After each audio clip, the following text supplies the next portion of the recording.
दोस्तों नमस्कार। आप देख रहे हैं इंडिका कोचिंग सेंटर और इंडिका कोचिंग सेंटर के माध्यम से जो है इतिहास विषय में आज हम पुराण के बारे में पढ़ेंगे। ठीक, पुराण जो है ये वैदिक साहित्य का एक अंग है। जैसे कि हमने वेदों को पढ़ा, वेदों के बाद जो है आरण्यक, ब्राह्मण ग्रंथ, उपनिषद, उसी कड़ी में जो है आज हम लोग देखेंगे पुराणों को। ठीक, तो चलिए पुराणों को हम देखते हैं। देखिए, जो ये पुराण हैं, इन पुराणों की जो संख्या है, ये संख्या कितनी है? तो ये संख्या है टोटल 18। कुल टोटल जो है 18 पुराण है। और इनकी रचना किसने की है? तो इनकी रचना जो है लोमहर्ष। कौन है? ये ऋषि हैं लोमहर्ष एवं इनके पुत्र उग्रश्रवा।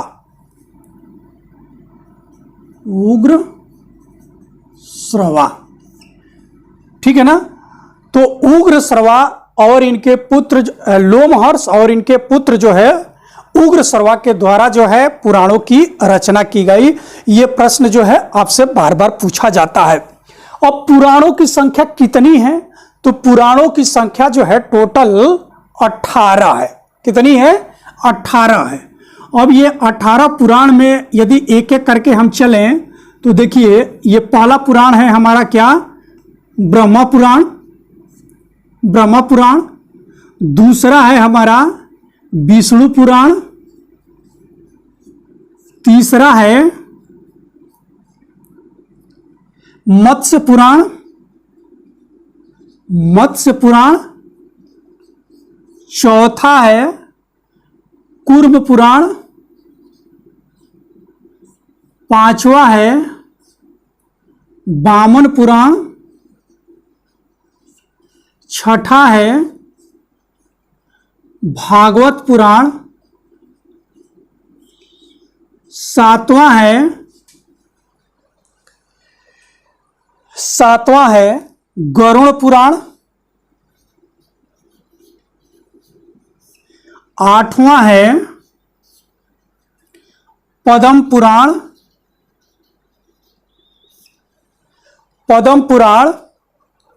नौवां है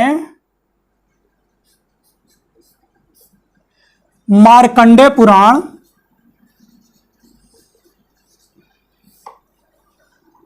10वां है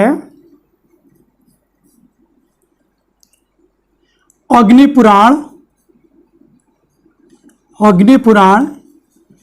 11 नंबर पे है भविष्य पुराण। 12वें नंबर पर है स्कंद पुराण। 13वां पुराण हमारा है लिंग पुराण। 14वें नंबर पे है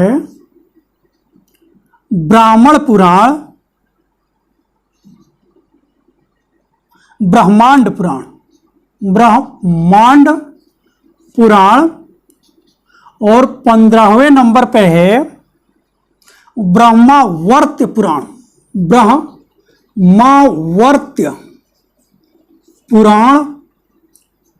16वें नंबर पे है नारद पुराण। 17वें नंबर पे है वायु पुराण।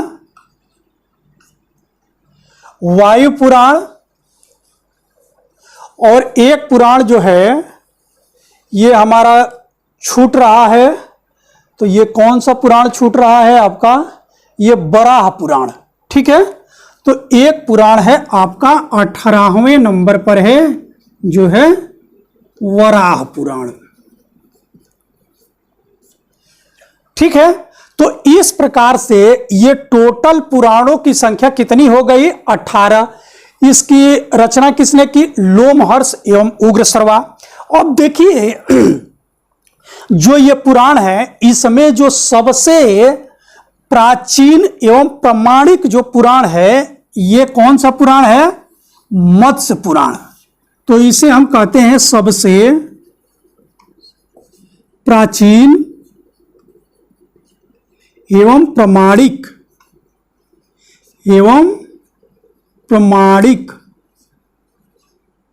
यह कौन सा पुराण है? मत्स्य पुराण है। अब दूसरा प्रश्न आपसे पूछा जाएगा कि इसमें सबसे छोटा पुराण कौन सा है? तो देखिए, सबसे छोटा पुराण जो है ये ब्रह्मा पुराण है। ठीक, यानी ये ब्रह्मा पुराण है सबसे छोटा, सबसे छोटा। इसे आदि पुराण के नाम से भी जाना जाता है। क्या जाना जाता है? इसे आदि पुराण के नाम से भी जाना जाता है, यह भी समझ लीजिए, आदि पुराण के नाम से भी जाना जाता है। अब दूसरा प्रश्न आपसे यही से बनेगा कि सबसे बड़ा पुराण कौन सा है? तो सबसे बड़ा पुराण जो है ये आपका है स्कंद पुराण। ये देखिए, ये सबसे बड़ा पुराण है, सबसे बड़ा पुराण है। कौन सा पुराण? स्कंद पुराण। अब एक पुराण है मत्स्य पुराण। इस मत्स्य पुराण में भगवान विष्णु के 10 अवतारों के बारे में चर्चा की गई है। और भगवान विष्णु के वो 10 अवतार कौन कौन से हैं? तो देखिए, भगवान विष्णु के जो 10 अवतार हैं, इसमें जो अवतारों की संख्या है यह है पहला मत्स्य अवतार, दूसरा है कूर्म अवतार, तीसरा है वराह अवतार, चौथा है वामन अवतार,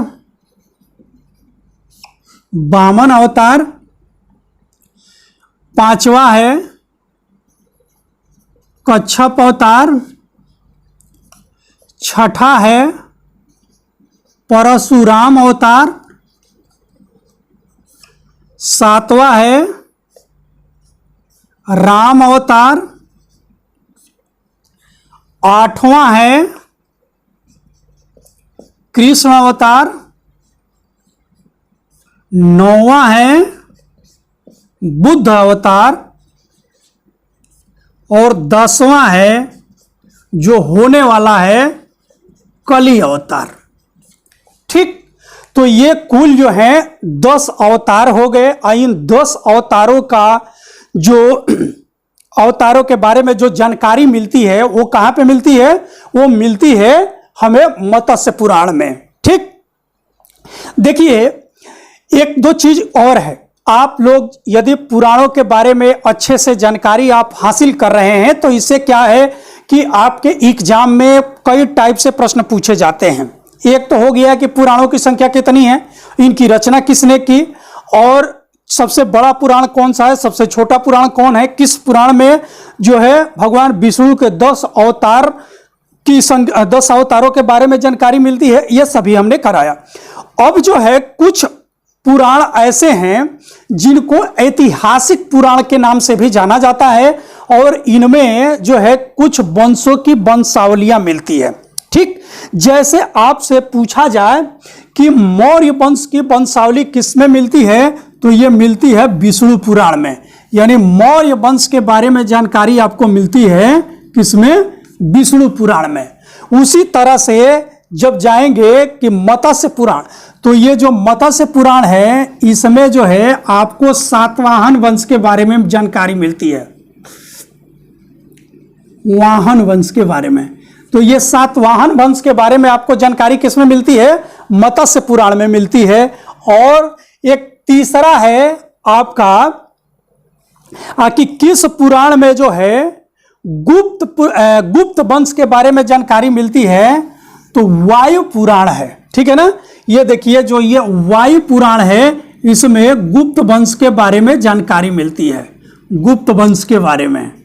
ठीक, तो अब ये देख लीजिए कि आपसे ये एक महत्वपूर्ण प्रश्न पूछा जाता है कि मौर्य वंश की जानकारी किस पुराण में मिलती है, तो ये मिलती है आपके मत्स्य पुराण में। सातवाहन वंश की जानकारी किस में मिलती है, तो ये मिलती है आपके यानी मौर्य वंश की जानकारी मिलती है आपको विष्णु पुराण में, सातवाहन वंश की जानकारी मिलती है मत्स्य पुराण में, और गुप्त वंश की जानकारी मिलती है आपको वायु पुराण में। ठीक है ना।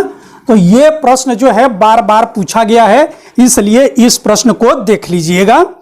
अब देखिए कि पुराण जो है, ये पुराणों से जो ये महत्वपूर्ण प्रश्न जो पूछे जाने थे उसको मैंने क्लियर कराया। अब दो चार चीजें और समझ लीजिए कि पुराणों के आने पर ही, जैसे जो जाति व्यवस्था की जो जटिलता थी वह पुराणों के आने के बाद ही जटिल हुई। ठीक है ना। यानी उत्तर वैदिक काल में जाति व्यवस्था उतनी जटिल नहीं थी जितनी जटिल हो गई पुराणों के आने के बाद। तो पुराणों के आने के बाद जाति व्यवस्था में जटिलता आई, यह भी चीजें आपको ध्यान रखना है। ठीक। पुराणों ने हमारे जो धार्मिक रीति रिवाज थे, जो सांस्कृतिक रीति रिवाज थे, इसमें तमाम तरह की कहानियां और ऐतिहासिक कहानियां, मनगढ़ंत कहानियां, ये तमाम तरह की कहानियों का संग्रह भी किसमें किया गया था? पुराणों में किया गया था। देखिए पुराणों से एक क्वेश्चन और भी बनता है, ये भी आप लोग समझ लीजिए। कहा गया है कि पुराणों के विषय में क्या है कि अमर कोश में 5 विषयों की जानकारी मिलती है। किसमें? पुराणों के विषय में अमर कोश में 5 विषय की जानकारी मिलती है। ये अमर कोश जो है किसकी पुस्तक है? ये अमर सिंह की पुस्तक है। ठीक है ना। तो अमर सिंह की पुस्तक है, सिंह की पुस्तक अमर कोश में, किसमें?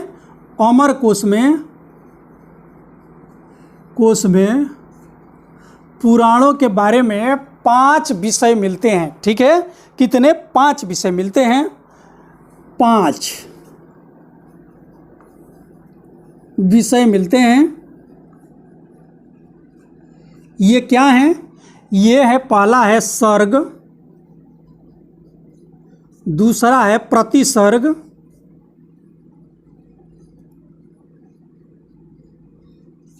तीसरा है मनवंतर, सर्ग, प्रतिसर्ग, सर्ग, प्रतिसर्ग, और क्या है? मनवंतर, वंश, मनवंतर चौथा,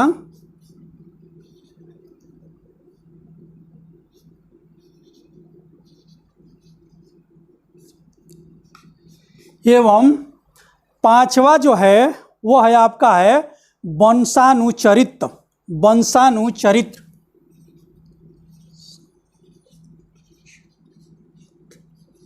ठीक। अब सर्ग के बारे में ये है,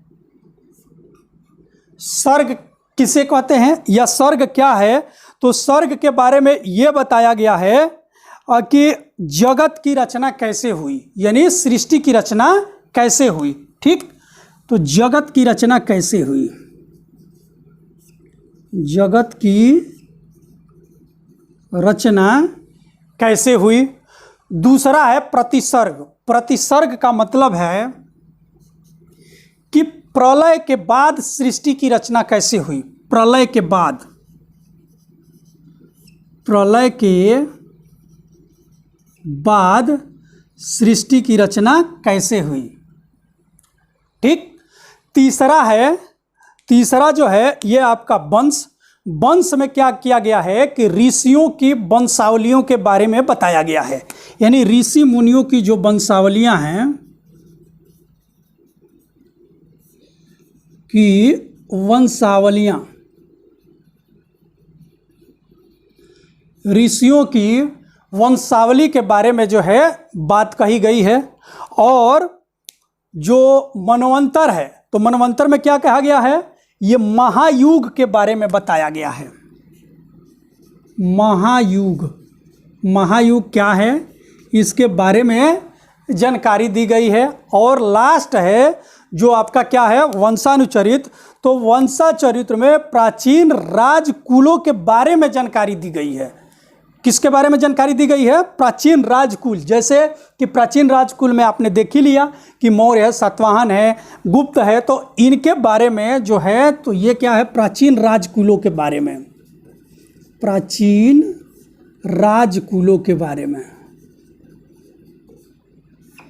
बारे में जानकारी दी गई है। ठीक, तो ये भी एक प्रश्न बनता है कि किस पुस्तक में जो है पुराणों के बारे में 5 विषय मिलते हैं। तो ये अमर सिंह की पुस्तक है अमरकोश, जिसमें पुराणों के 5 विषय मिलते हैं। और ये 5 विषय क्या हैं?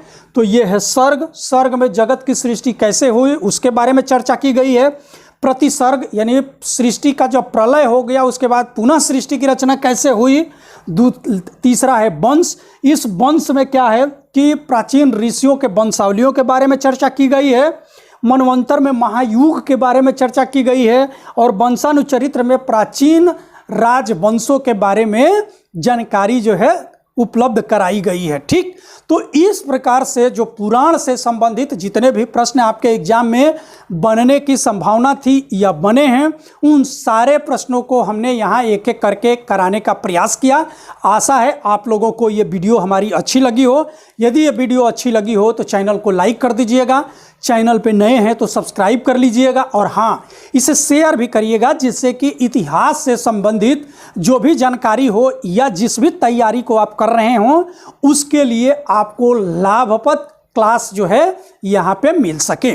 धन्यवाद।